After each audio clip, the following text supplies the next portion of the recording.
조금 전 속보에서도 저희가 알려드렸습니다만 이 김용현 전 국방부 장관 구속영장 청구가 됐잖아요. 네. 이르면 이제 오늘 오후 3시에 실질 심사가 열리게 될 예정이라고 하는데 그렇습니다. 이 적시된 내용을 보면 김용현 전 장관에 대해서는 내란 중요 임무 종사자라고 돼 있고 윤석열 대통령에 대해서 내란 정점이다 이렇게 지금 판단을 하고 있는 상황 같습니다. 네. 일단 김기흥 의원님, 이 김용현 전 장관의 구속영장 실질 심사 어떻게 되느냐에 따라서 또 윤 대통령에도 영향을 미치는 거잖아요.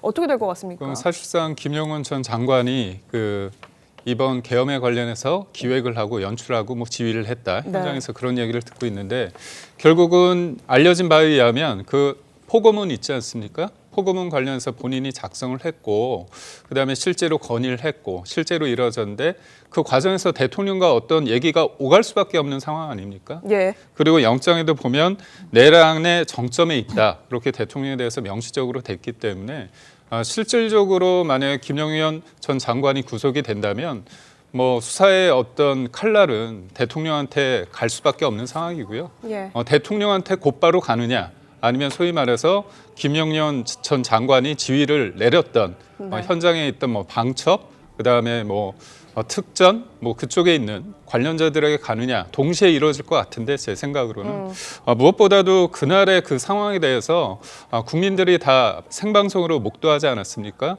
대통령이 어떻게 보면 이제 국회에 대해서 반국가 세력이고 그다음에 범죄의 소굴이다 그렇게 얘기를 했고 실질적으로 군인들이 투입이 돼서 어떻게 보면 민의의 정당인 국회로 들어가려는 국회의원들을 좀 막는 상황 그런 상황이 연출됐고 또 관련자들의 어떤 진술에 의하면 뭐 싹 다 잡아들여라 네. 그런 얘기까지 나왔기 때문에 그런 과정에 있어서의 대통령이 어디까지 직접적으로 관여를 했는지 아니면 대통령은 일반적으로 본인이 얘기했던 것처럼 야당에 문제가 있기 때문에 경고 차원에서 했는데 다른 사람이 좀 과하게 실질적인 현장에 있는 사람들이 임의대로 판단해서 거기에서의 정점은 아무래도 김용현 전 장관이겠죠. 네. 그 선에서 됐는지 여부에 따라 대통령의 어떤 범죄의 어떤 경중 그게 달라질 것 같습니다. 대통령이 직접 지시를 내렸느냐 여부는 아직까지는 증언들만 나오는 상태고 이제 본인 수사를 아직 안 했기 때문에 그 부분은 좀 더 따져봐야 된다 이 말씀 같은데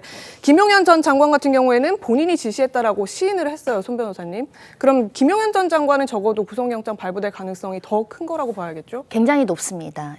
만약에 내란죄와 관련해서 범죄의 중대성을 인정하지 않는다고 한다면 그것은 또 납득하기 어려운 국민들이 많을 것이고요. 다만 이제 범죄의 소명에 이를 정도로 구체적인 여러 가지 증거가 내란죄의 유죄를 소명했는가는 중요할 여지가 있는데 지금까지 나오는 여러 가지 언론 보도를 통한 증거 그리고 인터뷰, 진술 등에 비춰봤을 때는 네. 적어도 한 지방에 평온을 해야 할 정도로 무력으로 진압을 하거나 이 반헌법적인 어떤 권력 행사를 했다라는 여러 가지 이제 정황들이 나오는 상황이기 때문에 중요 임무 종사자로서의 범죄의 소명이 이루어진다고 한다면 증거인멸 가능성 배제하기 어려운 사건이기 때문에 영장 발부 가능성은 매우 높은 사건입니다. 알겠습니다. 자, 그렇다면 저희가 여기서 주목해야 될 부분은 영장에 적시된 내용입니다. 저희가 화면을 준비했습니다.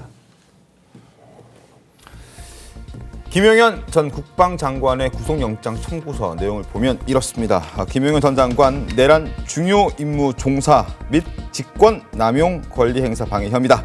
그리고 윤석열 대통령은 내란의 수괴다, 우두머리다라고 적시가 되어 있습니다.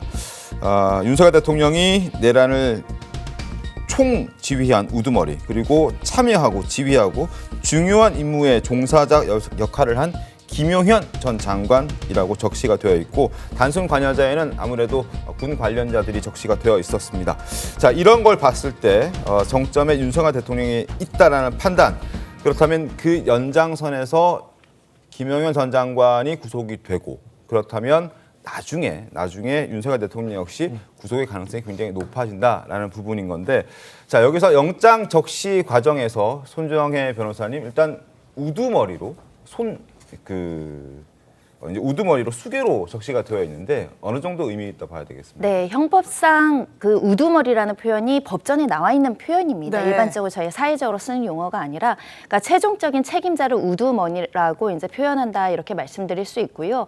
우두머리라는 것은 최종적인 책임자, 최종 지휘자라는 표현을 갖고 있기 때문에 대통령은 국군 통수권자로서 최정점이 있는 사람이고 네. 그 사람이 내란자에 대한 예비 음모에 가담하고 실행에 착수 계획 이것을 모두 지시했다라고 한다면 우두머리로 적시될 수밖에 없는 상황입니다.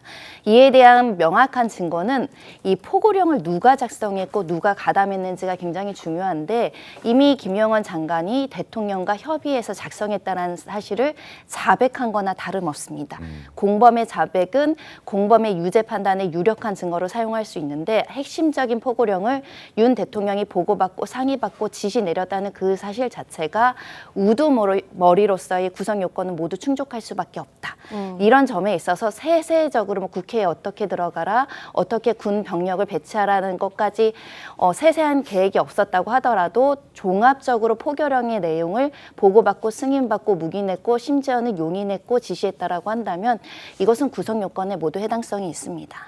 근데 아까 그 김기영 대변인 말씀하셨듯이 지금 이 윤석열 대통령에 대한 직접 수사가 없고 직접 본인의 진술이 아직 이루어지지 않은 상황에서 차후에 수사를 했을 때 윤 대통령이 본인이 그 증언들에 의한 행위들, 증언들로 증빙된 행위들을 모두 부정한다. 이렇게 되면 어떻게 됩니까? 그러니까 객관적 정황과 배치되는 진술이 나올 개연성이 있습니다. 즉 윤석열 대통령은 지금 드러나고 CCTV나 각종의 관계자들의 진술은 존재하기 때문에 전면 이런 행위를 하지 않았다라고 부인하기는 어려운 사건이고, 다만 내란죄에 고의가 없었다라는 주장을 할 가능성이 있습니다. 국가의 어떤 헌법적인 기능을 상실시키려는 게 아니라, 말하자면 뭐 국회의원들에 대한 압박을 한다던가 경고성 어떤 목적이었을 뿐 내란에 뭐 고의가 없었다 이렇게 이야기를 하지만, 이 내란죄의 고의라는 것은 국가 기능을 일시적으로 마비하더라도, 위험성이 크지 않더라도 그 위험을 야기한 경우, 특히 결과범일 것을 요하지 않기 때문에 실제 뭐 총칼로 국민을 해친다거나 네. 실제로 군병력이 어떻게 이제 국민의 재산을 파괴한다거나 이런 결과를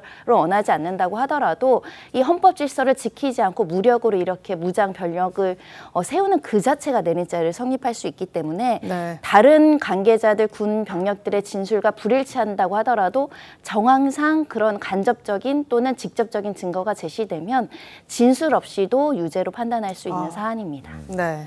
그렇다면 만약에 이제 윤석열 대통령의 구속 가능성이 그렇게 높다라고 판단을 한다면 언제쯤 구속이 가능하다라고 보세요? 일단 지금 참고인들에 대한 조사가 오늘 내일 계속적으로 진행되고 있습니다. 특히 육참 그리고 방첩 사령관들에 대한 주요 지휘자들에 대한 진술은 모두 모아질 필요가 있고요. 나아가서 그 아래 직급자들도 모두 조사의 대상이 돼야 됩니다. 왜냐하면 지휘 체계가 있기 때문에 상급 지휘, 중급 지휘자까지들의 구체적이고 생생한 진술이 확보된 다음에 이것을 이제 구속영장의 범죄의 소명의 근거로 제시할 수 있기 때문에 아무래도 빠르면 다음 주 아니면 뭐 조금 더 연기될 가능성도 배제하기는 어렵지만, 아까 말씀드린 것처럼 법 원칙에 따르면 신속한 수사가 필요하고 진술이 확보되면 구속영장 가는 것이 자연스러운 수순이라고 보입니다. 알겠습니다.